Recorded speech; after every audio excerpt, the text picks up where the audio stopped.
नमस्कार। सीबीएसई परीक्षा में पत्र लेखन एक महत्वपूर्ण प्रश्न होता है जिसके 5 अंक हैं। सीबीएसई बोर्ड में 5 अंक हैं, कहीं कहीं 6 अंक या कहीं कहीं 8 अंक का भी है।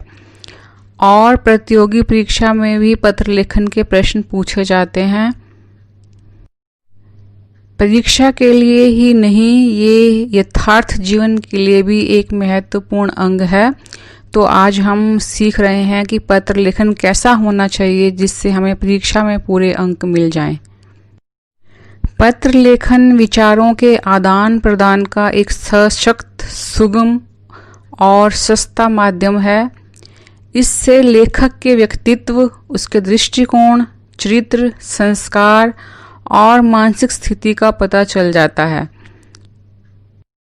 अब आप सोच रहे होंगे कि ये कैसे होता है।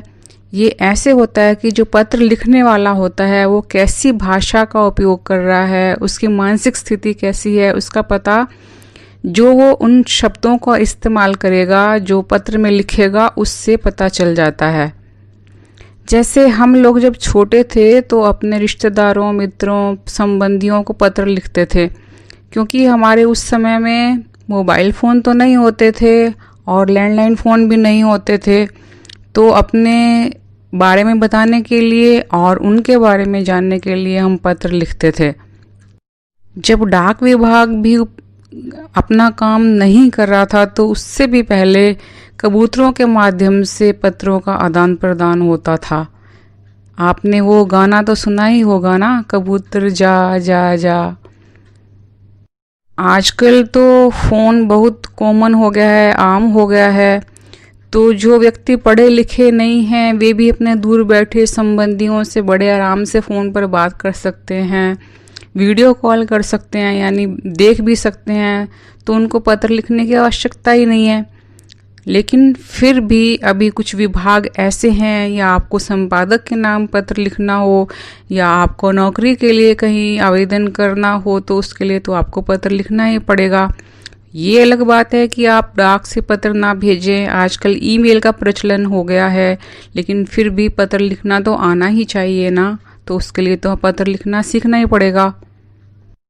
तो सबसे पहले हम ये जान लेते हैं कि जो पत्र लेखन है वो 2 प्रकार का होता है, एक औपचारिक और दूसरा अनौपचारिक। औपचारिक जिसे अंग्रेजी में आप फॉर्मल कहते हैं और अनौपचारिक जिसे आप कहते हैं इनफॉर्मल। तो औपचारिक और अनौपचारिक पत्र क्या होता है? अनौपचारिक पत्र वो होता है जो आप अपने मित्रों, रिश्तेदारों या संबंधियों को लिखते हैं। इसमें आपको ज़्यादा चुनाव करने की आवश्यकता नहीं है। आप अपने मन की बात जैसे भी आपका मन करे आप लिख सकते हैं। उसके लिए आपको कोई निश्चित प्रारूप की आवश्यकता नहीं होती। आपको पत्र लिखना सीखने की ज़रूरत नहीं होती। आप अपने मित्रों को बता सकते हैं कि आपके जीवन में क्या चल रहा है, या आप उनसे पूछ सकते हैं कि उनके जीवन में क्या घट रहा है। तो उसके लिए कोई निश्चित प्रारूप नहीं होता।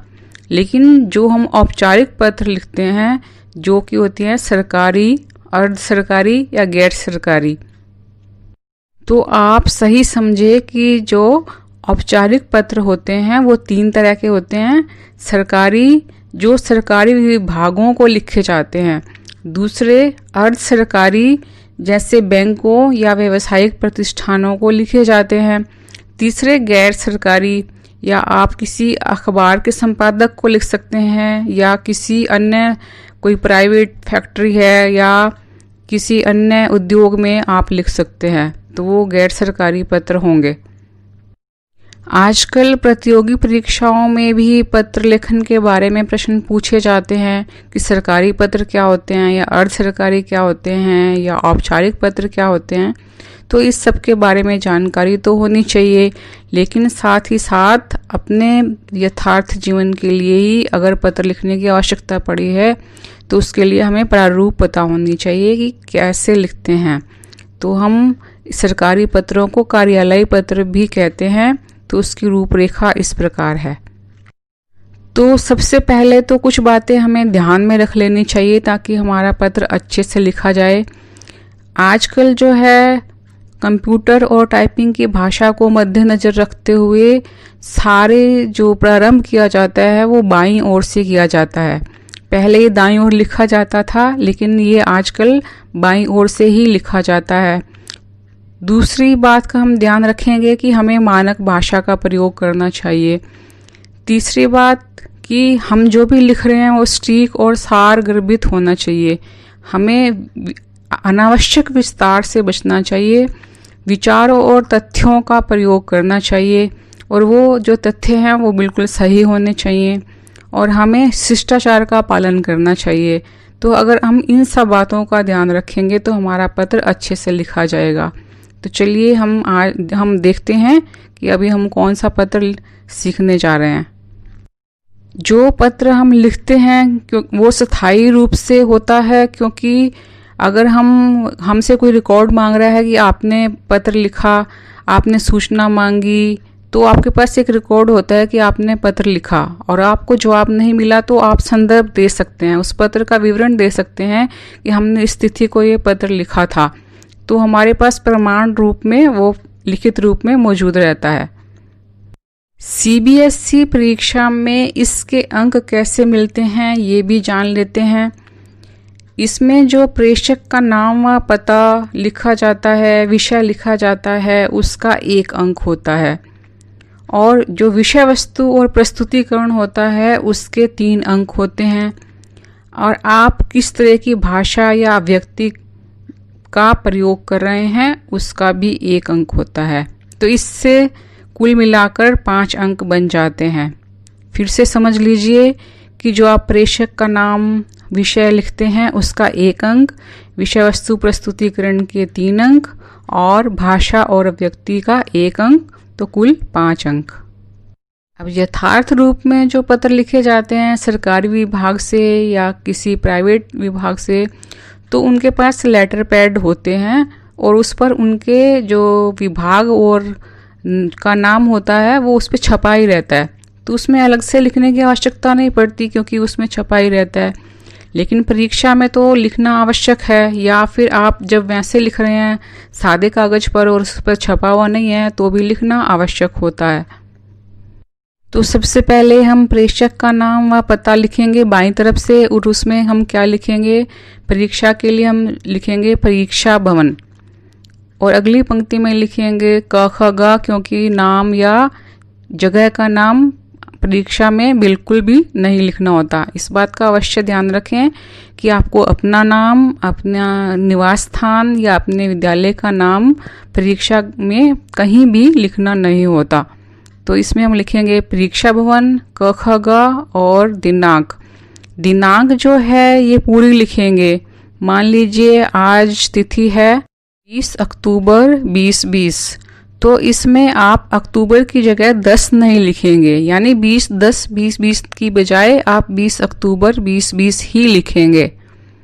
और तिथि तिरछी नहीं लिखनी होती, ये बिल्कुल सीधा लिखें। दिनांक या तिथि उसको आप तिरछा करके ना लिखें। फिर आगे बाईं तरफ से ही आप लिखेंगे सेवा में, या फिर प्रति भी लिख सकते हैं। मान लीजिए आप संपादक को पत्र लिख रहे हैं तो आपको सेवा में लिखने की आवश्यकता नहीं है, आप प्रति लिख सकते हैं। लेकिन आप अगर शिक्षा निदेशक को पत्र लिख रहे हैं तो फिर आप सेवा में लिख सकते हैं। एकदम स्पष्टता के लिए आप अपने सारे स्टेप्स में एक एक पंक्ति छोड़कर लिखें, जिससे देखने वाला जो है वो एकदम से समझ जाए, उसको विशेष ध्यान नहीं देना पड़े। तो जिसको भी आप संबोधन कर रहे हैं उसका नाम, उसकी पोस्ट लिखेंगे, उसके बाद उनकी विभाग का और या जगह का नाम लिखेंगे, और ये सब 3 पंक्ति में आ जाना चाहिए। उसके बाद आप लिखेंगे विषय, इसमें भी आप एक पंक्ति छोड़ देंगे। फिर जो भी विषय होगा उसको पूरा विस्तार से नहीं लिखना होता, विषय जो है एकदम सटीक होना चाहिए जिससे समझ आ जाए कि आप क्या कहना चाहते हैं। विषय के बाद आप एक पंक्ति छोड़कर फिर से लिखेंगे महोदय या महोदया, क्योंकि अगर आपको सही से पता है कि वहाँ काम करने वाले महोदय हैं तो आप महोदय ही लिखेंगे, लेकिन आपको नहीं पता तो आप महोदय / महोदया करके लिख सकते हैं। इसके पश्चात आप जिस भी विषय पर लिखना चाहते हैं उसके संबंध में एकदम सटीक और सारगर्भित अपने विचारों को लिखेंगे और अंत में प्रार्थी या आपका आज्ञाकारी या फिर जिसको भी आप लिख रहे हैं उसके संबंध के में अपना लिखेंगे। लेकिन इसमें परीक्षा में आपको अपना नाम नहीं लिखना, यहाँ पर भी आप अ ब स लिख सकते हैं। इसमें भी आपको भाषा की गलतियां करने से बचना है। कहाँ पे अल्प विराम लगाना है, कहाँ पूर्ण विराम लगाना है, इसका ध्यान रखना है। मैं का ध्यान रखना है, बिंदी लगानी है। तो इस सब का ध्यान रखते हुए पत्र लिखना है ताकि पूरे अंक प्राप्त किए जा सकें। आशा करती हूँ आप पत्र लेखन का प्रारूप अच्छी तरह से समझ गए होंगे। आज का वीडियो लंबा हो गया है तो आज इतना ही। अगले वीडियो में आपको 2 पत्र लिखकर दिखाए जाएंगे ताकि आप और अधिक अच्छी तरह से समझ जाएं। धन्यवाद, नमस्कार। देखते रहिए सिंदर मिंदर चैनल और सब्सक्राइब करते रहिए। अगर आप कुछ और जानना चाहते हैं तो कमेंट बॉक्स में लिखिए और वीडियो को अपने दोस्तों, मित्रों, सहपाठियों से शेयर करते रहिए। धन्यवाद, फिर मिलते हैं।